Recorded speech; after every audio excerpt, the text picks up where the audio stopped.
¿Alguna vez te has preguntado qué se siente estar completamente consciente, pero sin poder moverte, hablar o siquiera parpadear, mientras todos a tu alrededor creen que estás muerta? Pues déjame contarte algo que te va a sacudir hasta lo más profundo de tu ser, porque lo que me pasó a mí es algo que no le desearía ni a mi peor enemigo, y sin embargo aquí estoy, viva, respirando, lista para compartir cada detalle aterrador del día en que casi me entierran viva. Mi nombre no importa ahora mismo.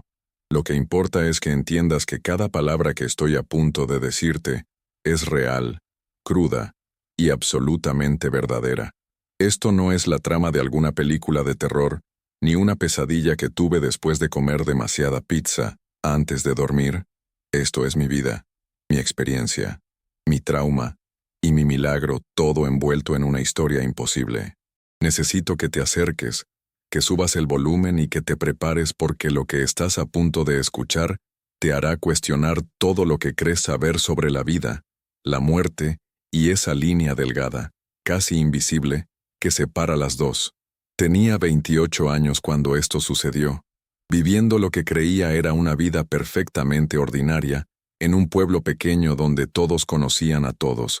donde los secretos eran difíciles de guardar y los chismes viajaban más rápido que un incendio forestal. Tenía un trabajo decente en una compañía de seguros local, una familia amorosa que consistía en mi madre, mi padre y mi hermana menor, Emily, y un círculo de amigos que conocía desde la infancia. Mis días eran predecibles, cómodos, seguros, o al menos eso creía hasta que todo cambió en el transcurso de 72 horas, que alterarían mi existencia para siempre. Comenzó un martes por la mañana. Lo recuerdo tan claramente porque los martes siempre fueron mis días favoritos en el trabajo, menos estresantes que los lunes, no tan caóticos como los miércoles, justo en ese punto dulce de la semana donde todo fluye sin problemas y la rutina se siente cómoda y manejable. Me desperté sintiéndome un poco rara, nada grave, solo una pesadez extraña en mis extremidades que atribuía quizás haber dormido en una posición incómoda, o tal vez necesitar más agua. Ya sabes, esas pequeñas molestias que todos experimentamos y a las que no les damos importancia porque pensamos que desaparecerán solas. Me obligué a seguir mi rutina matutina. Me cepillé los dientes mientras miraba mi reflejo en el espejo del baño, notando que me veía un poco más pálida de lo usual, pero sin pensar mucho en ello porque, ¿quién no se ve un poco demacrado bajo la luz fluorescente de un baño a las 6 de la mañana? Preparé mi desayuno habitual, 2 huevos revueltos con tostadas y café negro, lo suficientemente fuerte como para despertar a los muertos, irónico ahora que lo pienso, y me forcé a comer aunque mi apetito no era el de siempre. La pesadez en mi cuerpo persistió durante toda la mañana, arrastrándose hacia mi pecho como un visitante no deseado que se niega a marcharse, instalándose en mis pulmones con una presencia incómoda que me hacía respirar un poco más conscientemente de lo normal. Para la hora del almuerzo sentía como si me estuviera moviendo a través de melaza espesa, cada paso requiriendo más esfuerzo del que debería, cada respiración sintiéndose un poco más laboriosa que la anterior, y mis compañeros comenzaban a notar que algo no andaba bien conmigo. Mi colega Sara se acercó preocupada, sus ojos marrones llenos de genuina inquietud, y me preguntó si me encontraba bien, pero la despedí con una sonrisa y una broma sobre necesitar unas vacaciones, porque no quería ser dramática, no quería ser esa persona que se queja de cada pequeño dolor y molestia. Así que seguí adelante, convencida de que lo que fuera que esto era pasaría antes del final del día. Pero no pasó. En cambio empeoró, progresiva y aterradoramente peor con cada hora que transcurría sin tregua ni explicación. Para las 3 de la tarde, estaba luchando por mantener mis ojos abiertos. Mi cabeza se sentía como si pesara 1000 kilos, y había esta extraña sensación de hormigueo extendiéndose desde la punta de mis dedos hacia arriba por mis brazos,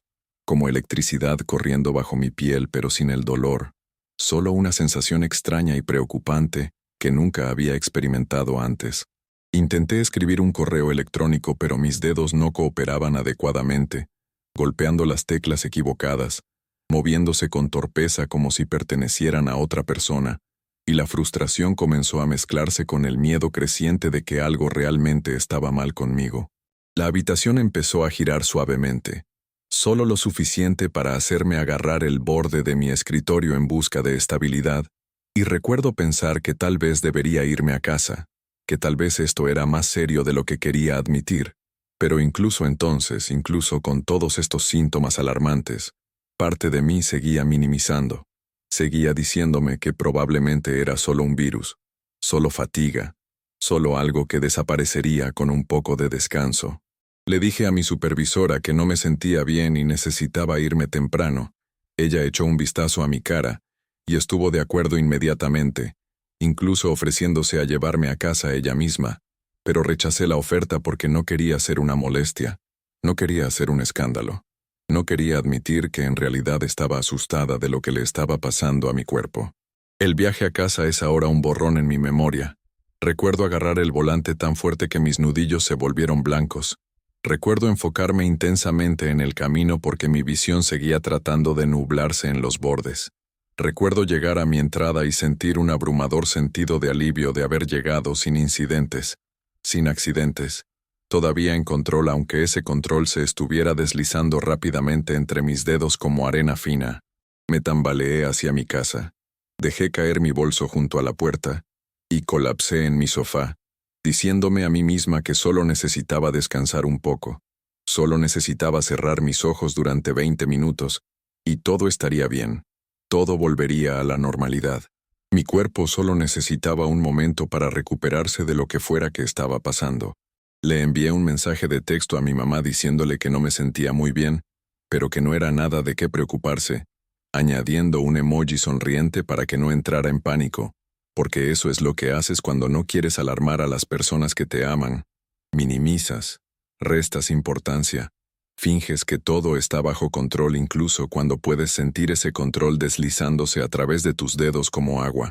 No recuerdo quedarme dormida, pero debo haberlo hecho porque lo siguiente que supe fue que estaba oscuro afuera, y alguien estaba golpeando mi puerta principal, con una urgencia que penetraba la niebla en mi cerebro. Los golpes se sentían distantes, amortiguados, como si estuviera bajo el agua y el sonido viniera desde la superficie sobre mí, y traté de levantarme, traté de gritar que ya iba, pero mi cuerpo no respondía, ni siquiera un poco, ni siquiera un temblor o un movimiento mínimo. El pánico comenzó a florecer en mi pecho, frío y agudo como fragmentos de hielo, porque podía escuchar todo perfectamente, podía pensar con claridad, podía sentir cada sensación, pero no podía moverme, no podía hablar,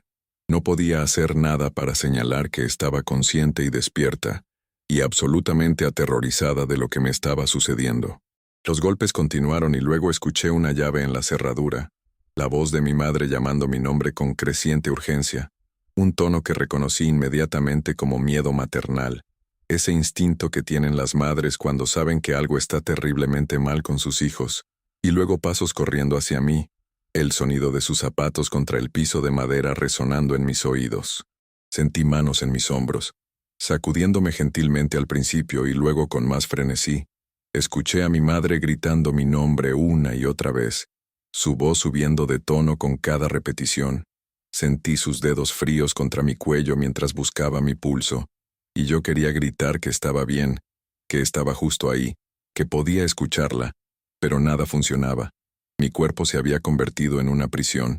y yo estaba encerrada adentro, sin forma de comunicarme con el mundo exterior, sin forma de hacerles saber que todavía estaba aquí, todavía consciente, todavía desesperadamente viva. La escuché por teléfono, su voz temblando y rota, diciéndole a alguien que su hija no respiraba, que no respondía, que necesitaba una ambulancia inmediatamente, y su pánico alimentaba el mío, porque si ella no podía sentir mi respiración, si ella no podía encontrar mi pulso, entonces, ¿qué tan débiles eran mis signos vitales? ¿Qué tan cerca estaba de cruzar esa línea entre la vida y la muerte? Pero yo estaba respirando, podía sentir aire moviéndose dentro y fuera de mis pulmones, lento y superficial pero definitivamente allí. ¿Por qué no podía ella sentirlo? ¿Por qué no podía ella darse cuenta de que yo estaba viva, de que solo estaba atrapada y necesitaba que alguien me ayudara a salir de esta prisión en la que mi propio cuerpo se había convertido?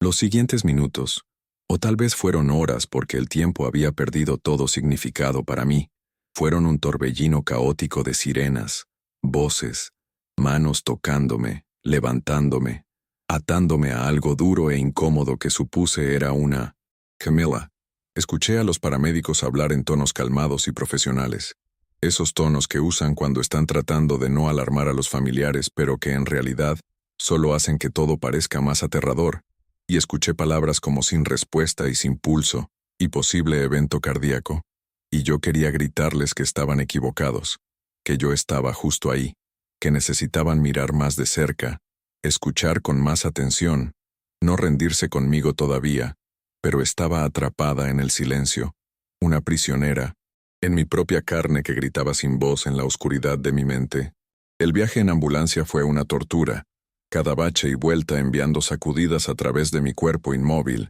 cada aullido de la sirena un recordatorio de que algo estaba desesperadamente mal, cada transmisión de radio entre los paramédicos y el hospital, otro clavo en el ataúd de la esperanza de que alguien se daría cuenta de que yo no estaba muerta, que solo estaba atrapada, que solo necesitaba que alguien encontrara la manera de liberarme de esta parálisis inexplicable. Podía escuchar a mi madre llorando en el fondo, podía escucharla hablando con mi padre por teléfono, podía escuchar la devastación en su voz mientras trataba de explicar lo que estaba pasando, y mi corazón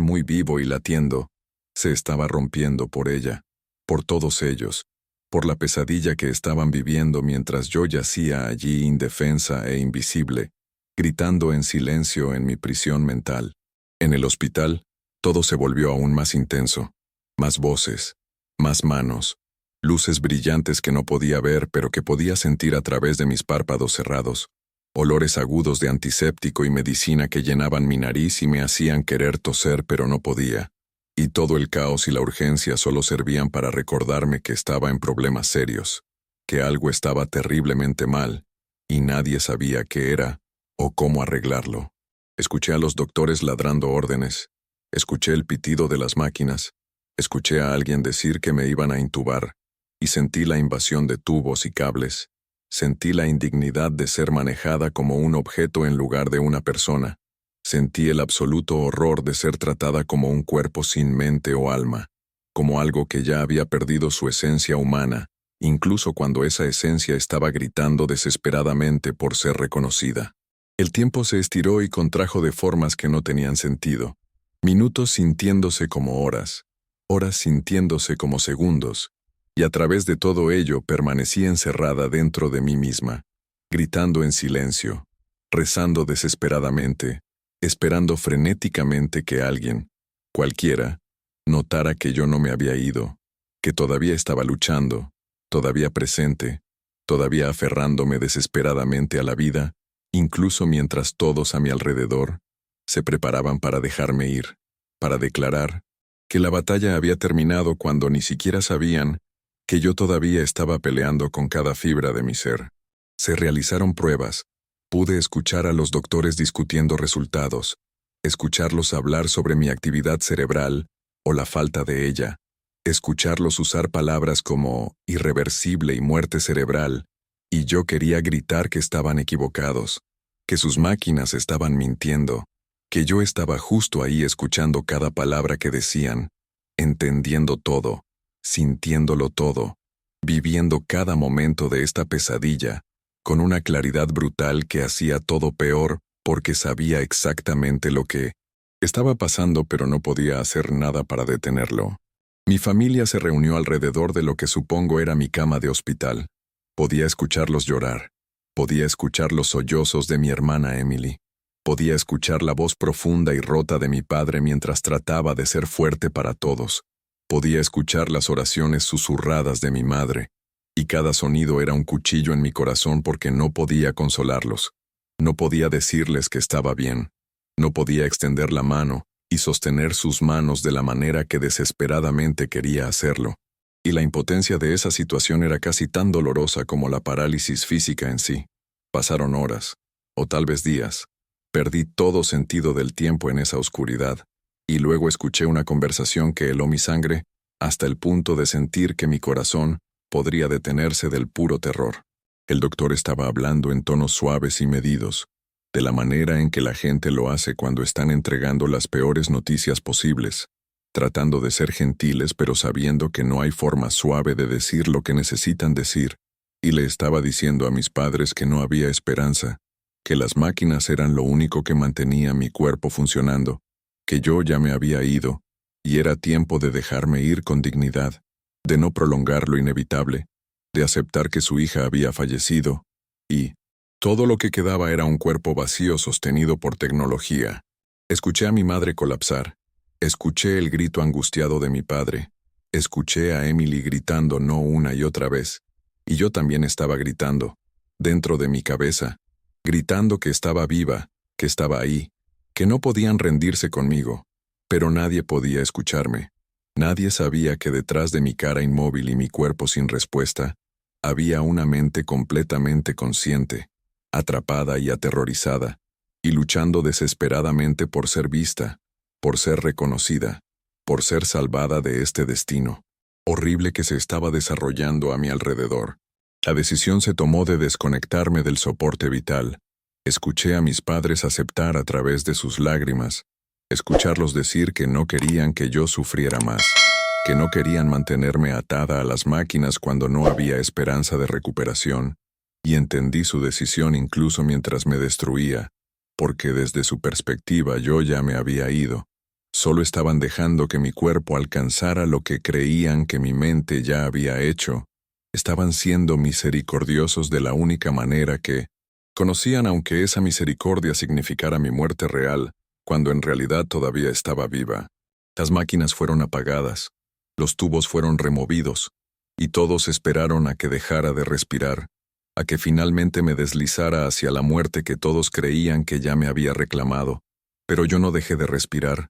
Mis pulmones siguieron trabajando por su cuenta, lentos y superficiales pero constantes, y pude escuchar la confusión en la habitación, pude escuchar a los doctores diciendo que eran solo reflejos, solo las funciones automáticas finales del cuerpo antes de apagarse, completamente, que no duraría mucho tiempo, que era normal, que debían tener paciencia. Pero sí duró. Pasaron horas y seguí respirando. Seguí existiendo en este horrible limbo entre la vida y la muerte, y finalmente me movieron fuera de la UCI, me llevaron a una habitación más tranquila, donde mi familia podía sentarse conmigo durante lo que creían eran mis horas finales, donde podían despedirse en privado, donde podían llorar sin sentirse observados por el personal médico, ocupado con otros pacientes que realmente tenían una oportunidad de sobrevivir. Mi madre nunca dejó mi lado. Podía escucharla hablar conmigo,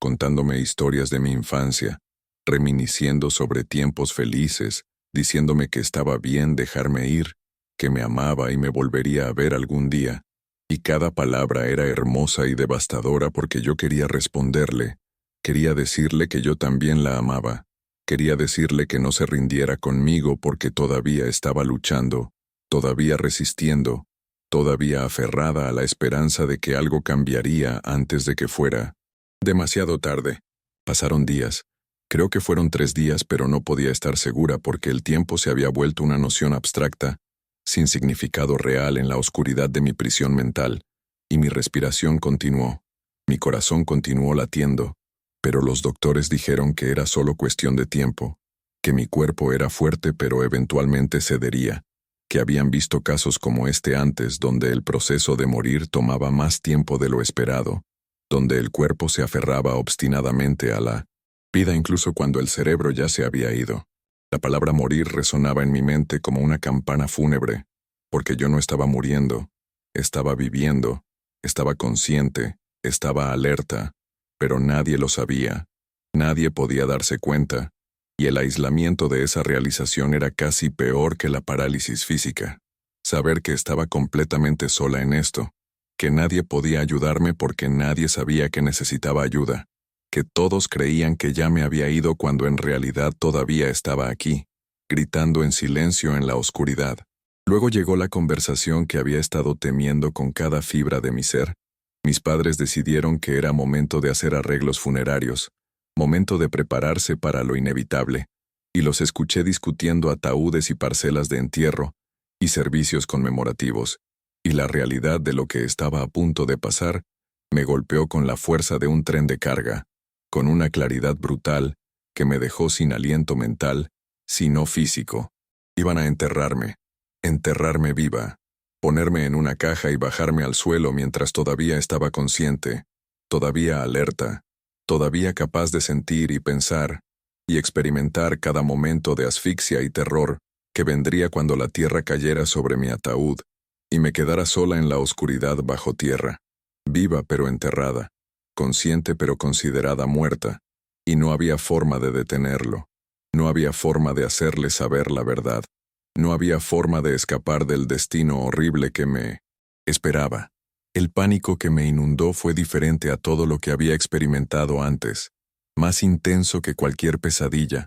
más aterrador que cualquier miedo que hubiera conocido, porque esto era real, esto estaba pasando, y no había absolutamente nada que pudiera hacer para detenerlo excepto rezar, excepto esperar, excepto aferrarme a la débil esperanza de que algo, de alguna manera, cambiaría antes de que me metieran en el suelo para siempre. Mi familia hizo los arreglos rápidamente. Querían seguir adelante antes de que el dolor se volviera demasiado abrumador, antes de que perdieran su determinación de hacer lo que pensaban que necesitaba hacerse, y los escuché hablar con un director de funeraria, un hombre con una voz suave y profesional que probablemente había consolado a muchas familias, pero que solo me llenaba de pavor cada vez que lo escuchaba hablar sobre los detalles de mi inminente entierro. Eligieron un ataúd simple pero elegante. Escogieron flores, lirios blancos porque eran mis favoritos aunque nunca imaginé que serían usados en mi propio funeral.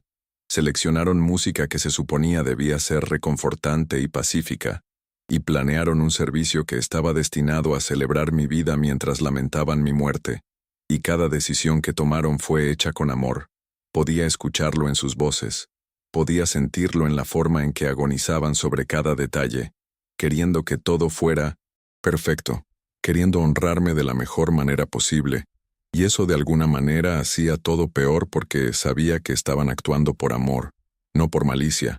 Genuinamente creían que estaban haciendo lo correcto, creían que estaban poniendo a descansar a su hija con dignidad y respeto, cuando en realidad me estaban enviando a la peor muerte imaginable. El velorio fue programado para 2 días después, seguido inmediatamente por el entierro, y esos 2 días fueron una eternidad de oscuridad y miedo, cada minuto arrastrándose como una hora, cada hora sintiéndose como un día, y todo el tiempo yo estaba atrapada en mi cuerpo, consciente de cada segundo que pasaba, contando mentalmente hacia mi destino horrible, sabiendo exactamente lo que me esperaba y sin poder hacer nada para prevenirlo. Fui movida del hospital a la funeraria. Podía darme cuenta por el cambio en los sonidos, la ausencia de equipo médico, la diferente calidad del aire, las nuevas voces de personas que trabajaban con los muertos en lugar de los vivos, y el simbolismo de esa transición no se perdió en mí. Estaba siendo transferida del mundo de los vivos al mundo de los muertos,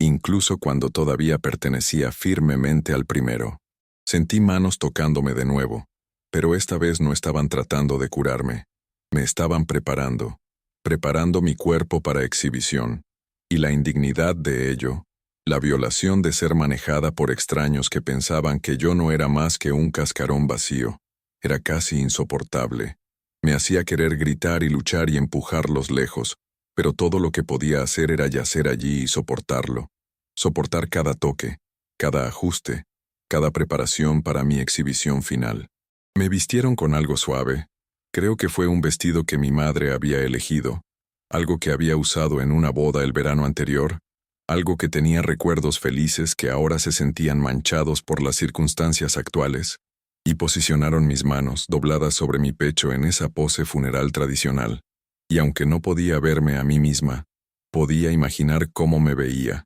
pacífica y serena, hermosa en la muerte, cuando la realidad era que estaba gritando por dentro, aterrorizada y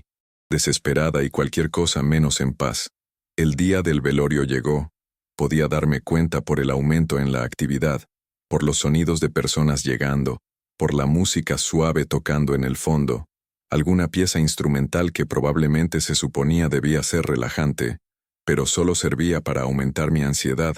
para recordarme que el tiempo se estaba acabando, que pronto estaría en el suelo, y entonces realmente sería demasiado tarde para que alguien se diera cuenta de la verdad.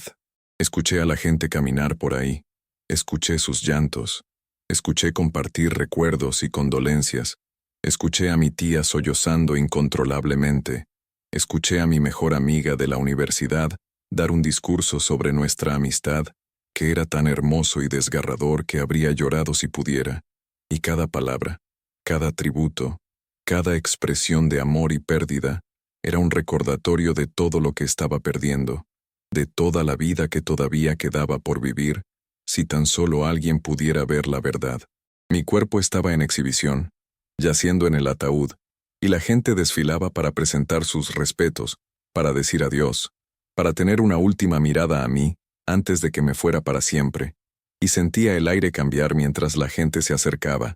Sentía los cambios sutiles en la temperatura mientras se inclinaban cerca. Escuchaba sus susurrados adioses y declaraciones de amor, y quería tanto moverme, dar cualquier señal de que estaba ahí, de que podía escucharlos, de que todavía no estaba lista para irme, pero mi cuerpo permanecía inmóvil, traicionándome en el momento en que más necesitaba que respondiera. Mi familia estuvo junto al ataúd durante horas, saludando a los visitantes, aceptando condolencias, siendo fuertes el uno para el otro mientras se desmoronaban por dentro, y podía escuchar cada palabra, cada sollozo, cada oración rota, y me estaba destruyendo saber que estaba causándoles este dolor, que si pudiera mover un dedo, pestañear un ojo, hacer cualquier cosa, podría terminar su sufrimiento y el mío, podría detener esta terrible maquinaria de muerte que se había puesto en marcha basada en un diagnóstico erróneo. El velorio terminó cuando el sol se estaba poniendo. Podía sentir el cambio de luz a través de mis párpados cerrados, y escuché al director de la funeraria diciéndole gentilmente a mi familia que era tiempo de cerrar el ataúd, que necesitaban decir sus despedidas finales antes del entierro en la mañana, y este era el momento que había estado temiendo con cada parte de mi ser. Este era el momento en que el mundo de los vivos me diría adiós oficialmente, y me transferiría al mundo de los muertos, y yo estaba gritando por dentro, gritando tan fuerte que sentía que mi mente podría romperse por el esfuerzo de gritar sin voz, sin forma de hacer que alguien me escuchara. Mi madre se acercó primero. Podía oler su perfume, ese aroma floral que había usado toda mi vida, esa fragancia que siempre significaba seguridad y hogar, y amor incondicional, y se inclinó cerca y besó mi frente, sus labios cálidos contra mi piel fría, y susurró que me amaba, que me vería de nuevo algún día, que debía ir con los ángeles ahora y estar en paz, y sus palabras eran tan hermosas y tan equivocadas porque yo no estaba yendo a ningún lado. Todavía estaba aquí, todavía estaba con ella, si tan solo pudiera darse cuenta. Mi padre vino después, su despedida breve porque sabía que estaba tratando de no desmoronarse completamente, tratando de ser la roca fuerte para la familia incluso cuando su mundo se estaba desmoronando, y podía escuchar el temblor en su voz, podía sentir su dolor, y mi corazón se rompía por él porque siempre había sido mi héroe, y ahora no podía salvarme de esto. Emily fue la última, mi hermana pequeña que ya no era tan pequeña, y sostuvo mi mano, la apretó fuerte, y me dijo que era su heroína, que trataría de ser fuerte como yo siempre había sido, que me llevaría en su corazón para siempre, y sentí sus lágrimas caer sobre mi piel, calientes y húmedas, y quería apretar de vuelta tan mal, que mi mente casi me hizo creer que podía sentir mis dedos moviéndose, pero sabía que era solo pensamiento deseoso, solo mi cerebro desesperado tratando de convencerse de que todavía tenía control sobre este cuerpo traidor. Entonces escuché el sonido que todavía atormenta mis pesadillas, el lento cierre final de la tapa del ataúd, la oscuridad volviéndose completa mientras la última astilla de luz desaparecía, y fui sellada adentro, atrapada en una caja, incapaz de ver o mover o gritar, experimentando lo que solo puedo describir como la forma más pura de terror que existe, un miedo tan profundo y primitivo que tocaba algo primordial en mi alma, algo que sabía que estar enterrada viva era uno de los peores destinos que cualquier ser humano podría enfrentar. El ataúd estaba bien hecho, acolchado y cómodo, diseñado para ser un lugar de descanso final pacífico, pero para mí era una tumba, una prisión, un infierno en el que estaba completamente consciente, y podía sentir las paredes a mi alrededor, podía sentir el espacio limitado, podía entender que pronto esta caja sería bajada al suelo y cubierta con tierra, y yo estaría enterrada viva, experimentando cada momento de asfixia y terror hasta que mi cuerpo finalmente cediera, o me volviera completamente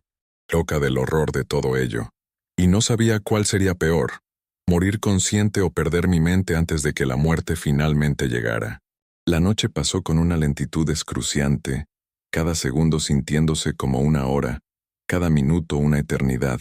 y existí en esa oscuridad con nada más que mis pensamientos, y mi miedo y mi esperanza desesperada y fútil de que de alguna manera algo cambiaría, que alguien notaría, que algún milagro sucedería antes de que llegara la mañana y me pusieran en el suelo para siempre, sellando mi destino de una manera que sería imposible de deshacer. Intenté todo lo que pude pensar para moverme, para hacer un sonido, para hacer cualquier cosa. Enfoqué cada onza de energía mental que tenía en mis dedos, tratando de obligarlos a moverse aunque sea 1 milímetro. Traté de gritar, traté de empujar el sonido hacia arriba por mi garganta, y pasando mis labios, intenté aumentar mi respiración, hacer que mi pecho subiera y bajara de manera más notable, pero nada funcionaba. Mi cuerpo permanecía una prisión, respondiendo solo a las funciones automáticas básicas de mantenerse vivo, pero negándose a obedecer cualquier comando consciente, negándose a cooperar con mi desesperada necesidad de comunicarme con el mundo exterior. Pensé en mi vida, en todas las cosas que nunca llegaría a hacer, en los sueños que nunca cumpliría, en el amor que nunca experimentaría, en la familia que nunca tendría. Y no era justo, no estaba bien. Solo tenía 28 años con tanta vida aún por vivir, tanto potencial sin realizar, tantos momentos que nunca experimentaría, y me lo estaban quitando no por la muerte sino por el giro cruel del destino que me había atrapado en este estado donde estaba lo suficientemente viva para sufrir, pero no lo suficientemente viva para probárselo a nadie más, atrapada en un limbo horrible entre dos mundos, sin pertenecer realmente a ninguno. Pensé en lo que sucedería después de que me enterraran, cuánto tiempo duraría bajo tierra, horas, días, me asfixiaría rápidamente, o sería una muerte lenta y agonizante. Perdería mi mente antes de que mi cuerpo cediera. Eventualmente daría la bienvenida a la muerte, como una liberación de la pesadilla que estaba viviendo, o lucharía hasta el final, consciente y alerta y aterrorizada, hasta el momento en que mi cerebro finalmente se apagara por falta de oxígeno y mi alma finalmente fuera liberada de esta cárcel corporal. Los pensamientos se volvieron cada vez más oscuros a medida que avanzaba la noche, y me encontré casi esperando que mi cuerpo cediera antes de la mañana, que mi corazón se detuviera o mis pulmones fallaran, porque al menos entonces estaría verdaderamente muerta. No tendría que experimentar ser enterrada viva, no tendría que soportar ese horror final y definitivo que me esperaba con la salida del sol. Pero mi cuerpo siguió adelante, siguió respirando, siguió mi corazón latiendo, me mantuvo viva y consciente y atrapada, y mientras sentía que se acercaba el amanecer a través de alguna conciencia inexplicable del tiempo pasando, sabía que mi pesadilla estaba a punto de alcanzar su terrible conclusión, que muy pronto estaría bajo tierra, en la oscuridad, sola, consciente, aterrorizada, y que nadie sabría, nadie vendría a salvarme, nadie me escucharía gritar porque mis gritos estaban atrapados dentro de mi cabeza, invisibles e inaudibles para el mundo exterior. Llegó la mañana. Podía escuchar la actividad comenzando en la funeraria. Podía escuchar a la gente llegando. Podía escuchar al director de la funeraria haciendo preparativos. Y luego sentí movimiento. Sentí el ataúd siendo levantado, siendo llevado, siendo cargado en lo que supuse era un coche fúnebre. Y el viaje había comenzado. El viaje a mi tumba. El viaje al final de mi vida, aunque mi vida todavía no había terminado realmente. Aunque todavía estaba aquí, todavía consciente, todavía desesperadamente aferrada a la esperanza de que algo, cualquier cosa,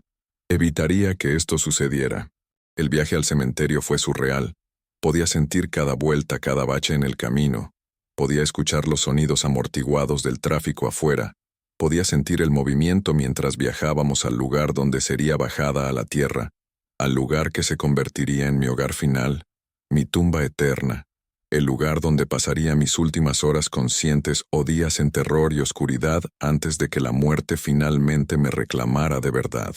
Llegamos. El ataúd fue cargado de nuevo, y podía escuchar los sonidos de una reunión, gente hablando en tonos callados, un sacerdote o ministro hablando palabras de consuelo y fe, y sabía que estábamos en la tumba, sabía que debajo de mí había un agujero en el suelo, esperando para recibirme, esperando para convertirse en mi tumba por la eternidad, y el terror de esa realización era casi físicamente doloroso, haciendo que mi mente gritara incluso cuando mi cuerpo permanecía silencioso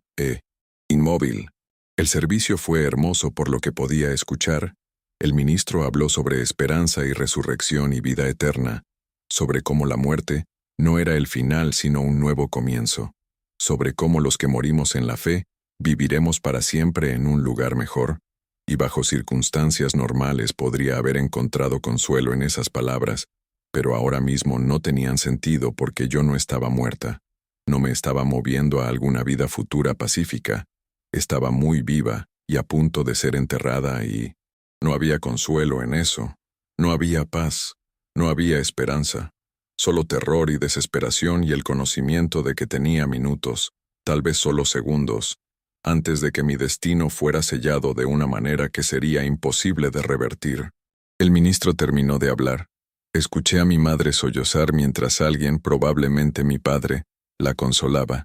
Escuché el llanto silencioso de Emily. Escuché a amigos y familiares decir sus adioses finales. Y luego el ataúd comenzó a moverse, siendo bajado lentamente al suelo, y podía sentir el descenso. Podía sentir las paredes de tierra a cada lado de mí. Podía imaginar la oscuridad de la tumba tragándome, consumiéndome, reclamándome para la tierra, incluso cuando todavía no estaba lista para ser reclamada. El ataúd se asentó en el fondo de la tumba con un golpe suave, y escuché el sonido que más había estado temiendo, el sonido de tierra golpeando la parte superior del ataúd,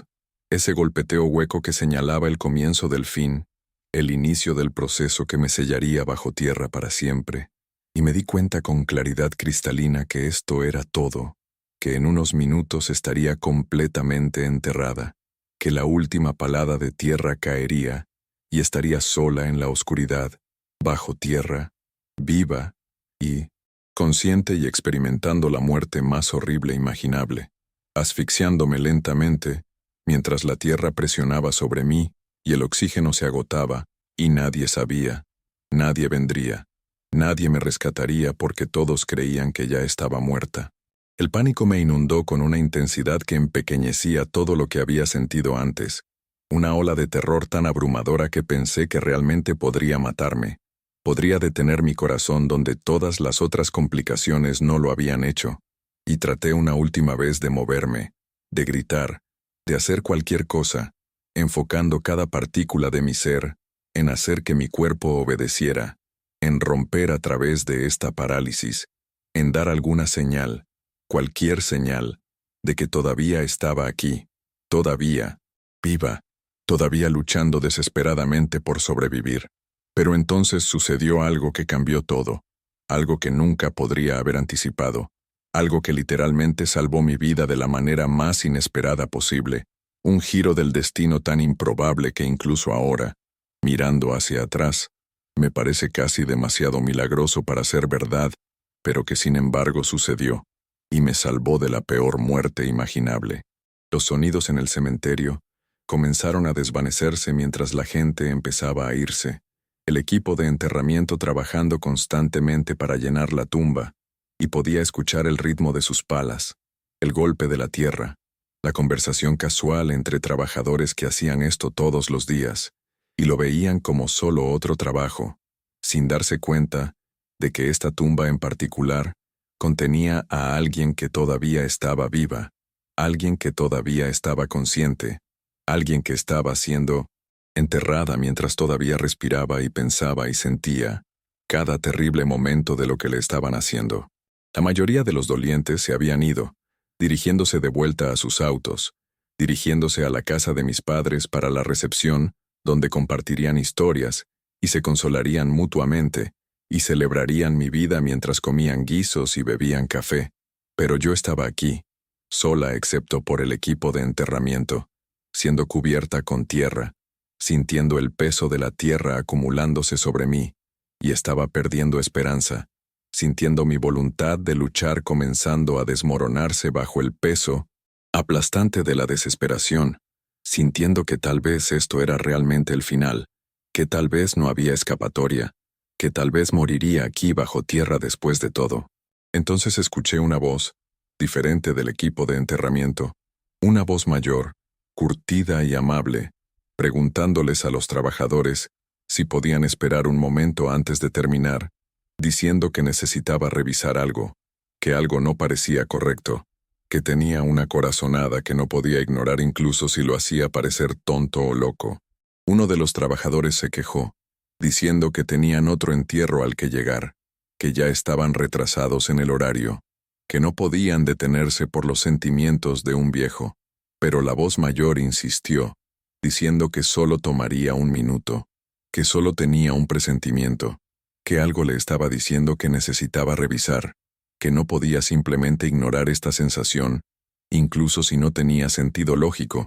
incluso si todos pensaban que estaba loco. Escuché pasos acercándose a la tumba, escuché a alguien descendiendo al agujero parcialmente lleno, y luego sentí la sensación más maravillosa que había experimentado jamás. Alguien tocando el ataúd, no con la eficiencia impersonal de un trabajador de funeral, sino con preocupación, con cuidado, con intención, con la sensación de que algo estaba mal, y necesitaba ser investigado sin importar lo que otros pensaran o dijeran. La voz pertenecía a Martín, el conserje de la funeraria, un hombre anciano que había trabajado allí durante 30 años, y del que todos decían que tenía un sexto sentido sobre la muerte, que siempre podía decir cuando algo no estaba del todo bien, cuando algo estaba fuera de lugar, cuando algo necesitaba ser revisado incluso si no había razón obvia para hacerlo, y estaba parado en mi tumba, sus manos curtidas sobre mi ataúd, y les estaba diciendo al equipo de enterramiento que necesitaban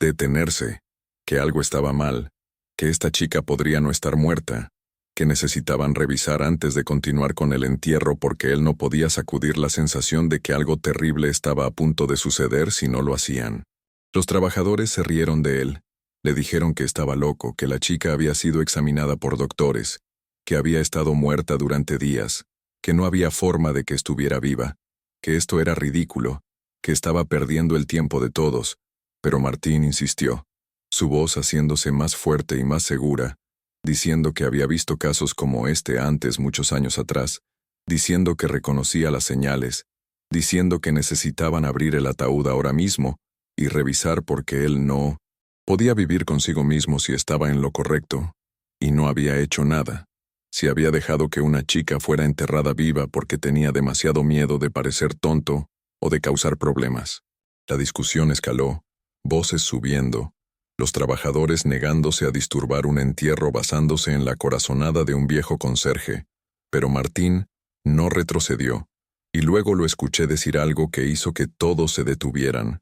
Dijo que llamaría a la policía si no se detenían, que los reportaría por enterrar a alguien vivo, y que no le importaba si lo hacía parecer tonto, preferiría parecer tonto que tener la muerte de una chica en su conciencia, preferiría ser ridiculizado que permitir que algo tan horrible sucediera si había alguna posibilidad de que estuviera en lo correcto. La autoridad en su voz debe haberlos convencido porque escuché las palas detenerse, escuché discusiones urgentes, escuché a alguien haciendo una llamada telefónica, y luego más gente llegó, incluyendo al director de la funeraria que estaba enojado y avergonzado, e insistiendo en que esto era sin precedentes, que la familia ya se había ido, que no podían simplemente exhumar un cuerpo basándose en nada más que un sentimiento, que esto era inapropiado, que causaría un escándalo, que Martín estaba siendo ridículo. Pero Martín se mantuvo firme, este viejo conserje que limpiaba pisos y vaciaba cestos de basura, a quien la mayoría de la gente probablemente nunca siquiera notaba, que era invisible para muchos porque su trabajo era considerado humilde y sin importancia, él se mantuvo firme y exigió que abrieran mi ataúd y revisaran, y finalmente, después de lo que se sintió como una eternidad pero probablemente fueron solo minutos, escuché el sonido de la tapa del ataúd siendo abierta de nuevo, luz inundando, a través de mis párpados cerrados, y voces exclamando en shock y confusión, voces diciendo que era imposible, que no podía ser, que esto no tenía sentido pero que claramente algo estaba pasando, que no encajaba con su comprensión de lo que debería estar sucediendo. Alguien revisó mi pulso. Lo encontró, débil pero constante. Alguien puso su mano frente a mi nariz y boca. Sintió respiración, tenue pero presente, y de repente hubo caos. Hermoso, maravilloso caos. Gente gritando por una ambulancia. El director de la funeraria en el teléfono frenéticamente explicando la situación. La voz de Martín diciendo gracias a Dios una y otra vez. Y yo, todavía incapaz de moverme o hablar, pero sintiendo una oleada de esperanza tan poderosa que casi dolía, tan abrumadora, que habría llorado si pudiera, tan intensa que por un momento pensé que mi corazón podría explotar de puro alivio y gratitud. La ambulancia llegó en minutos, y fui levantada fuera del ataúd, fuera de la tumba, de vuelta al mundo de los vivos, y mientras trabajaban en mí, podía escuchar a alguien llamando a mis padres. Podía escuchar a la persona al teléfono tratando de explicar lo imposible, que su hija que acababan de enterrar estaba realmente viva, que había habido un terrible error, que necesitaban volver al cementerio inmediatamente, que su hija los estaba esperando, que el milagro que habían estado rezando había sucedido de la manera más improbable. Los paramédicos eran profesionales, rápidos y eficientes, revisando mis signos vitales, comenzando una vía intravenosa, cargándome de vuelta en una ambulancia, y esta vez cuando nos alejamos no me dirigía hacia la muerte sino lejos de ella, corriendo de vuelta al hospital donde con suerte alguien podría averiguar qué estaba mal conmigo y cómo arreglarlo, cómo liberarme de esta prisión corporal en la que había estado atrapada durante días que se habían sentido como una eternidad.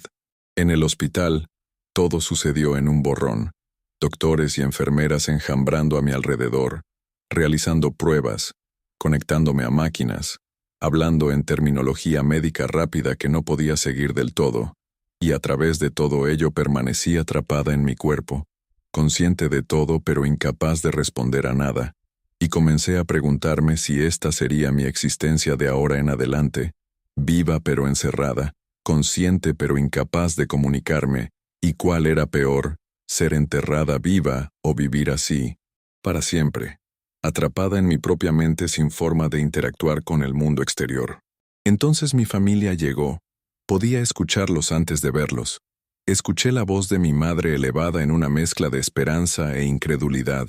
Escuché a mi padre exigiendo verme inmediatamente. Escuché a Emily llorando, pero esta vez con alegría en lugar de dolor. Y cuando entraron a la habitación donde me estaban examinando, las emociones en sus voces eran tan crudas y poderosas que deseaba más que nada poder abrir mis ojos y verlos, poder decirles que estaba bien, poder terminar la tortura de no, poder comunicarme con las personas que más amaba en el mundo, de estar tan cerca de ellos pero tan increíblemente lejos al mismo tiempo. Los doctores trabajaron durante horas, realizando cada prueba imaginable, consultando con especialistas, investigando condiciones raras, tratando de entender qué me había pasado y cómo revertirlo, porque para entonces habían determinado que de hecho estaba viva, que había estado viva todo el tiempo, que de alguna manera sus exámenes iniciales habían perdido las señales, habían declarado muerta cuando meramente estaba en algún tipo de estado catatónico extremo, que imitaba la muerte tan de cerca, que incluso los profesionales médicos habían sido engañados, habían pasado por alto los signos sutiles que indicaban que todavía había vida en este cuerpo que parecía sin vida. Trajeron neurólogos, especialistas en trastornos raros, incluso volaron a un experto de un hospital universitario a 3 estados de distancia que tenía experiencia con algo llamado síndrome de enclaustramiento, una condición rara donde una persona está completamente consciente pero incapaz de moverse o comunicarse, excepto quizás a través del movimiento de los ojos, y finalmente, después de lo que se sintió como días, pero probablemente fue más cerca de 12 horas, tuvieron un diagnóstico y un plan de tratamiento, una explicación de lo que me había pasado y una esperanza de que podría ser revertido. Había contraído una condición extremadamente rara, algo tan inusual, que la mayoría de los doctores nunca ven un caso en toda su carrera, una condición causada por una combinación de una infección viral y una respuesta autoinmune que esencialmente había apagado el control muscular voluntario en mi cuerpo, mientras me dejaba completamente consciente y alerta, atrapada dentro de mí misma, pero capaz de sentir y pensar y experimentar todo lo que me rodeaba. Las buenas noticias eran que era tratable. Las malas noticias eran que el tratamiento tomaría tiempo, posiblemente semanas o meses, y no había garantía de recuperación completa, pero era esperanza, esperanza real y tangible, y después de todo lo que había pasado, esperanza era la palabra más hermosa en todo el idioma español. Era un salvavidas al que me aferré con cada fibra de mi ser. El tratamiento comenzó inmediatamente, una combinación de medicamentos, terapias y tiempo, y lentamente, increíblemente lentamente, comencé a recuperar el control de mi cuerpo. Primero solo movimientos pequeños, un temblor de dedo que era definitivamente intencional, un parpadeo de mis párpados que hizo llorar a mi madre de alegría, y gradualmente, a lo largo de días y semanas, más y más control regresando hasta que finalmente, pude abrir mis ojos y ver el mundo de nuevo. Pude hablar y decirle a mi familia cuánto los amaba. Pude mover y abrazar y llorar y reír, y hacer todas las cosas que había dado por sentado antes de que comenzara esta pesadilla, todas las cosas simples que todos hacemos sin pensar, pero que son en realidad milagros increíbles que deberían ser apreciados cada día. El proceso de recuperación fue largo y difícil, físicamente agotador y emocionalmente agotador, porque tenía que procesar no solo lo que le había pasado a mi cuerpo, sino lo que le había pasado a mi mente durante esos días de estar atrapada y consciente. Tenía que trabajar a través del trauma de escuchar mi propio funeral, de ser colocada en un ataúd, de ser bajada a una tumba, de llegar a minutos de ser enterrada viva, y ese trauma no era algo que pudiera ser superado fácilmente o rápidamente. Requería tiempo y terapia y apoyo, y la voluntad de enfrentar los recuerdos más aterradores de mi vida una y otra vez, hasta que perdieran algo de su poder sobre mí. Tuve pesadillas durante meses. Me despertaba gritando y arañando el aire, convencida de que estaba de vuelta en el ataúd, de vuelta en la oscuridad, de vuelta en esa prisión sofocante de mi propio cuerpo, y tuve que aprender a dormir sin entrar en pánico. Tuve que aprender a confiar en mi cuerpo de nuevo. Tuve que aprender a creer que estaba verdaderamente viva y segura, y que esta pesadilla había terminado, que no volvería a suceder, que podía relajarme y dejar ir el miedo constante que se había apoderado de mí durante aquellos días terribles. Mi familia también luchó, lidiando con su propio trauma de haber llorado por mí, de haberme enterrado, de haber dicho adiós solo para que yo les fuera de vuelta como algún tipo de milagro imposible. Y fuimos a terapia juntos, todos nosotros trabajando, a través de las emociones complejas de gratitud y culpa, y miedo, y alegría que venían con mi supervivencia, trabajando a través de la confusión de haber perdido a alguien, y luego recuperarlo, de haber cerrado ese capítulo de sus vidas, solo para tenerlo reabierto de la manera más dramática posible. Martín el conserje se convirtió en un héroe. El hombre que confió en sus instintos cuando todos los demás los descartaron. El hombre que literalmente salvó mi vida al negarse a dejar que terminaran de enterrarme, al insistir en que algo estaba mal incluso cuando todos pensaban que estaba loco. Y mi familia se aseguró de que supiera cuán agradecidos estábamos, cómo estaría para siempre parte de nuestras vidas, cómo nunca podríamos pagarle por lo que había hecho, pero pasaríamos el resto de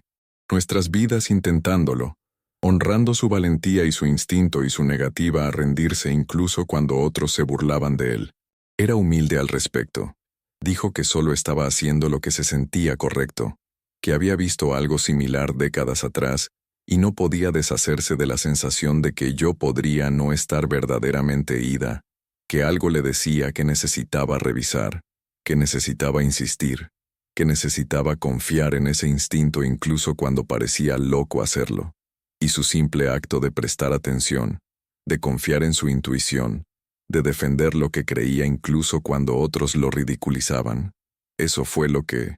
marcó la diferencia entre que yo estuviera aquí hoy contando esta historia, o siendo huesos en una tumba, muerta antes de tener realmente la oportunidad de vivir mi vida completamente. Los medios se enteraron de la historia eventualmente, y se convirtió en noticia nacional por un breve tiempo. La chica que casi fue enterrada viva, el conserje que la salvó, el misterio médico que casi le cuesta la vida a una joven mujer, y mientras parte de mí odiaba la atención, otra parte entendía que tal vez mi historia podría ayudar a alguien más, podría crear conciencia sobre condiciones raras, podría recordarle a la gente que confiara en sus instintos y luchara por lo que creen que es correcto incluso cuando todos les dicen que están equivocados, incluso cuando parece más fácil simplemente seguir adelante y no causar problemas. Fui entrevistada por medios de comunicación, programas de entrevistas, podcasts, todos queriendo escuchar la historia directamente de mí, queriendo saber qué se sentía estar atrapada en mi propio cuerpo, escuchar mi propio funeral, llegar tan cerca de ser enterrada viva,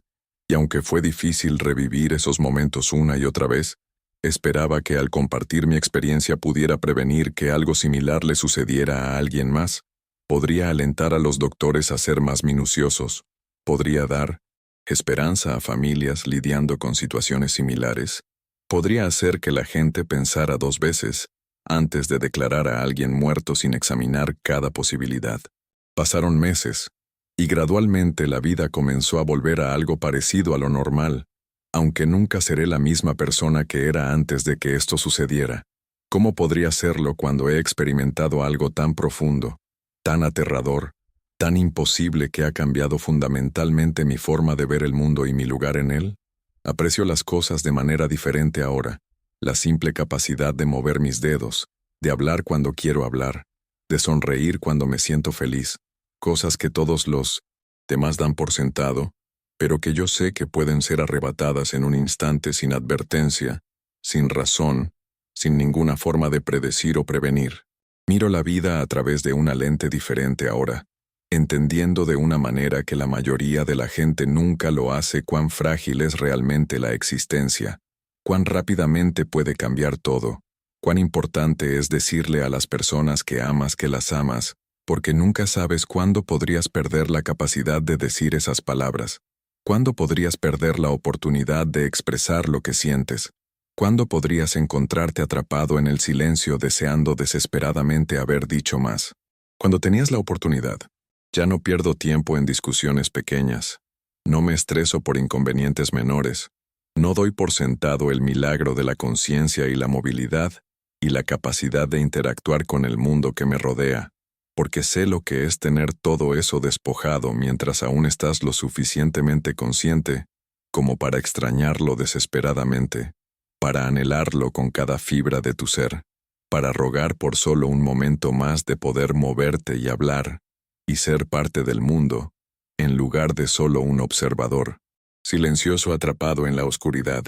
Mi relación con mi familia se ha profundizado de maneras que nunca podría haber imaginado. Pasamos por algo juntos, que la mayoría de las familias nunca experimentan, un tipo de trauma compartido que podría habernos roto pero en su lugar nos hizo más fuertes, más apreciativos el uno del otro, más dispuestos a ser vulnerables y honestos sobre nuestros sentimientos, porque aprendimos de la manera difícil que el tiempo es precioso y nunca debe ser desperdiciado fingiendo u ocultando cómo realmente nos sentimos. Nunca debe ser dado por sentado porque puede terminar más rápido de lo que cualquiera de nosotros podría imaginar. Mi hermana Emily y yo estamos más cerca que nunca. Me dice todo el tiempo que está agradecida de que volví, que perderme y luego recuperarme fue la experiencia emocionalmente más intensa de su vida, que me vio con nuevos ojos después de todo esto, que aprecia nuestra relación de maneras que nunca había hecho antes, y le digo que lamento haberla puesto a través de eso, pero también estoy agradecida de que nos enseñó a ambas a valorar cada momento que tenemos juntas, a no dar por sentado que siempre estaremos aquí la una para la otra porque la vida es incierta y frágil, y puede cambiar en un instante. Mis padres, que envejecieron años en esos pocos días que pensaron que estaba muerta, que tuvieron que planear el funeral de su hija y decir adiós a su niña, me miran a veces con tal intensidad y gratitud que casi duele, y sé que nunca volverán a darme por sentada, nunca dejarán pasar un día sin decirme que me aman, y yo hago lo mismo por ellos porque escuché su dolor, escuché su sufrimiento, escuché lo que mi muerte les hizo, y nunca quiero causarles ese tipo de sufrimiento de nuevo, nunca. Quiero que experimenten esa agonía de perder a un hijo, aunque sea solo temporalmente. Martín sigue siendo una presencia constante en nuestras vidas. Lo invitamos a cenas familiares, celebramos días festivos con él, lo incluimos en cumpleaños y ocasiones especiales porque me devolvió mi vida, y eso lo hace familia en el sentido más verdadero de la palabra, no por sangre sino por vínculo, por la conexión formada cuando una persona salva a otra de un destino peor que la muerte, cuando alguien se niega a mirar hacia otro lado cuando todos los demás lo están haciendo, cuando alguien confía en su instinto incluso cuando el mundo entero le dice que está equivocado. Se está haciendo mayor ahora, moviéndose un poco más lento, su cabello completamente blanco ahora, su espalda un poco más encorvada, pero sus ojos todavía son agudos y amables, todavía tienen esa chispa que me salvó la vida, y todavía trabaja en la funeraria porque dice que tiene un llamado, un deber de asegurarse de que nadie más pase por lo que yo pasé, que nadie más sea enterrado vivo bajo su vigilancia, que usará su experiencia conmigo para proteger a otros, para estar atento a las señales que otros podrían perder, y lo admiro por esa dedicación, por convertir su propia experiencia con mi caso en una misión para proteger a otros, por no solo seguir adelante sino por usar lo que aprendió para hacer del mundo un lugar mejor y más seguro. Me he convertido en una defensora a mi manera, trabajando con organizaciones médicas para crear conciencia sobre condiciones raras como la mía, hablando en conferencias sobre la importancia de exámenes exhaustivos antes de declarar a alguien muerto, presionando por mejores protocolos y salvaguardas para prevenir que casos como el mío sucedan en el futuro. Porque si puedo salvar incluso a una persona de experimentar lo que experimenté, entonces todo el dolor y el miedo y el sufrimiento habrán significado algo más allá de solo mi pesadilla personal. No es trabajo fácil. Revivir mi trauma una y otra vez por el bien de la educación, contando mi historia a extraños que no pueden realmente comprender lo que viví, a menos que lo hayan experimentado ellos mismos. Pero creo que es importante.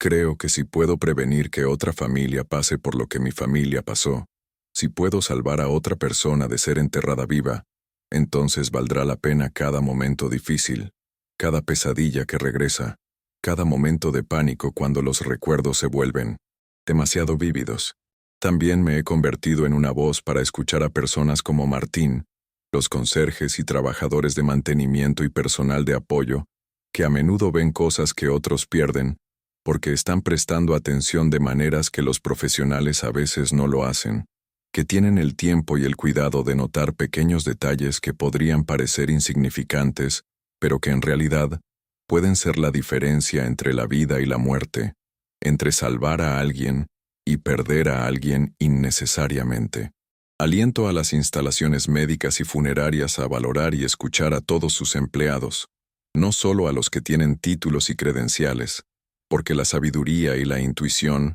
no siempre vienen con grados avanzados. A veces vienen con años de experiencia y atención cuidadosa y una disposición a confiar en tus instintos incluso cuando otros se burlan de ti, y esas cualidades no deberían ser descartadas solo porque vienen de alguien cuyo trabajo es considerado humilde o sin importancia por la sociedad. A veces todavía tengo momentos de pánico, episodios claustrofóbicos donde siento que estoy de vuelta en el ataúd,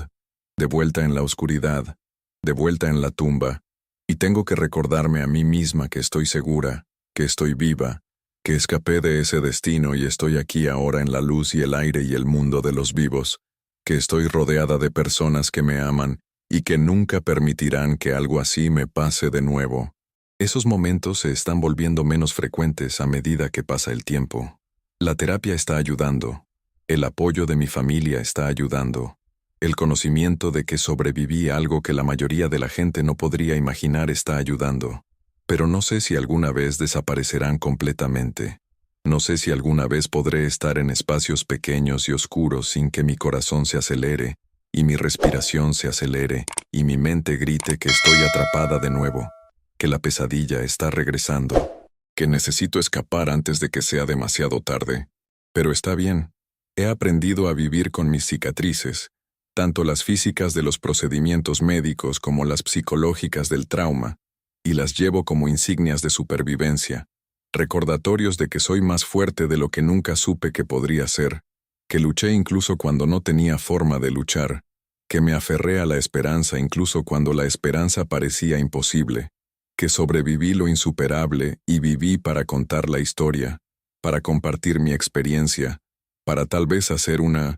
diferencia en la vida de alguien más que podría estar pasando por algo similar. Mi historia tiene un final feliz, o tan feliz como puede ser dado lo que pasé. Estoy viva, estoy saludable, estoy rodeada de personas que me aman, y tengo una segunda oportunidad en la vida que estoy decidida a no desperdiciar. Cada día es un regalo ahora, cada respiración una bendición, cada momento una oportunidad de experimentar algo hermoso, o significativo o alegre, y estoy agradecida de una manera que es difícil de poner en palabras porque gratitud parece una palabra demasiado pequeña para la enorme apreciación que siento por simplemente estar viva, por poder moverme y hablar y abrazar a mi familia y ver el sol, y sentir la brisa, y hacer todas las cosas ordinarias que todos hacen sin pensar, pero que son en realidad milagros extraordinarios cuando te detienes a pensar en ellos. Así que déjame preguntarte algo. ¿Alguna vez te has detenido a pensar en cuán preciosa es tu vida?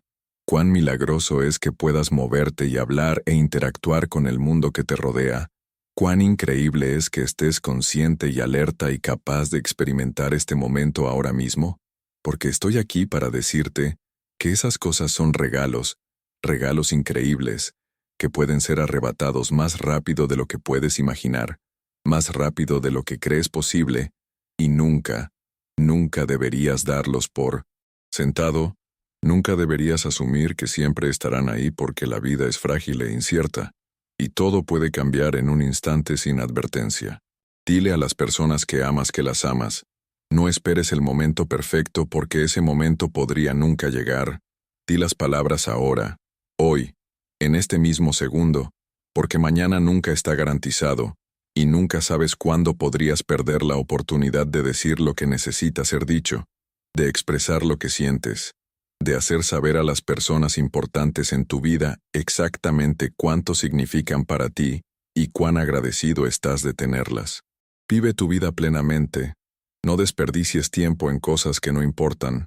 No te estreses por problemas pequeños que no importarán en 1 año o 5 años o 10 años. Enfócate en lo que es verdaderamente importante, en las relaciones y experiencias y momentos que hacen que la vida valga la pena vivirla, que te traen alegría y significado y propósito, porque cuando estás acostado en la oscuridad incapaz de moverte o hablar, las únicas cosas de las que te arrepentirás son las oportunidades que no tomaste y el amor que no expresaste, y la vida que no viviste plenamente, cuando tenías la oportunidad de hacerlo. Sé que es un cliché decir que deberías vivir cada día como si fuera el último, pero soy prueba viviente de por qué ese cliché existe, porque estuve a minutos de que mi último día llegara demasiado pronto, demasiado inesperadamente, sin advertencia ni oportunidad de despedirme o de hacer las cosas que había estado posponiendo,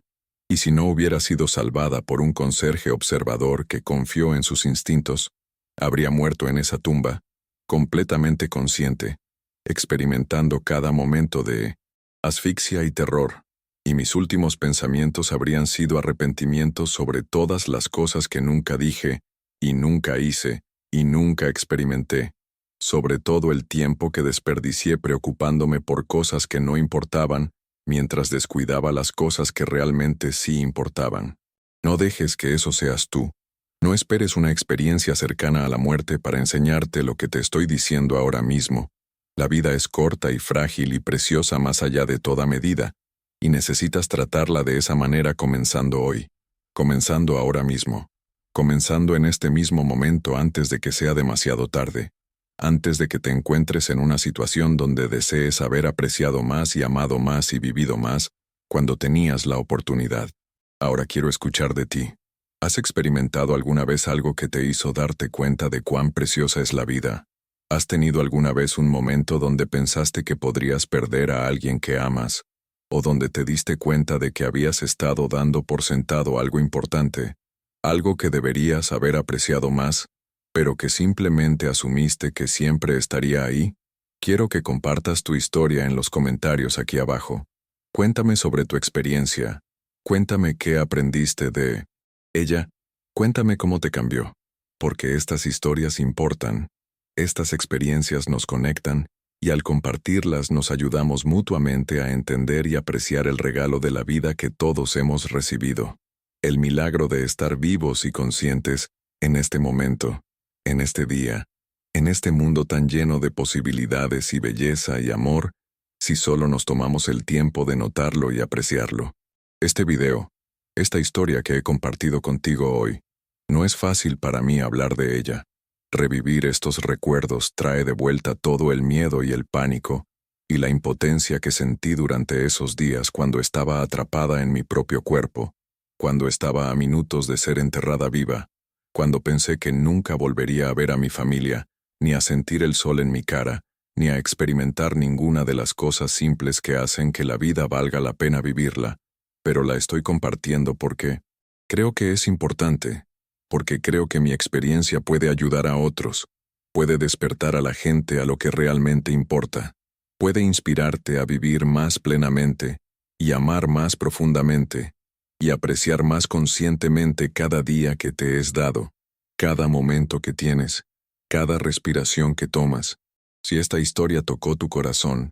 si te hizo pensar de manera diferente sobre tu propia vida, si te recordó apreciar lo que tienes y a las personas que amas, entonces, por favor, dale like a este video. Déjame saber que mi historia resonó contigo, que compartir mi trauma y mi supervivencia y mi mensaje